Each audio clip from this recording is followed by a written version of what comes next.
దేవుడు ఈరోజు మీతో పంచుకోమన్న మాట ఏంటంటే, వారిని లేవనెత్తెదను.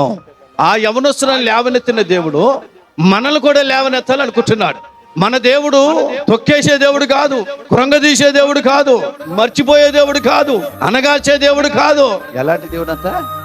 లేవనెత్తేవాడు. పాపమనే ఊబిలో పడిపోయిన నన్ను పైకి లేవనెత్తావు యేసయ్యా, బండ మీద నిలిపావు నీవయ్యా. ఈ రోజున దేవుడు లేవనెత్తాలి నిన్ను. నేను రోగినై పడి ఉన్నప్పుడు ఏ మనుషుడు నన్ను ఆదుకోలేదు, పిలవగానే నా ప్రభు నన్ను లేవనెత్తావు. ఈ రోజున నిన్ను లేవనెత్తేవాడు దేవుడు.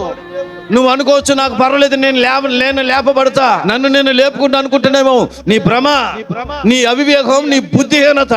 నిన్ను లేపాలంటే దేవుడు వశమే అవుద్ది. లేదా మా అమ్మే పోలు లేపుతారు, మా అత్తే పోలు లేపుతారు, ఎవడు లేపడో. అవసరం దేవుడు ఆన్లైన్ దొక్కేస్తాడు. అయ్యా నువ్వు తప్ప నాకు ఏ ఆధారం లేదని ఎవరైతే ఆయన ముందు పడతారో వారిని ఖచ్చితంగా దేవుడు ఏ పరిస్థితుల్లో లేవనెత్తునగాక.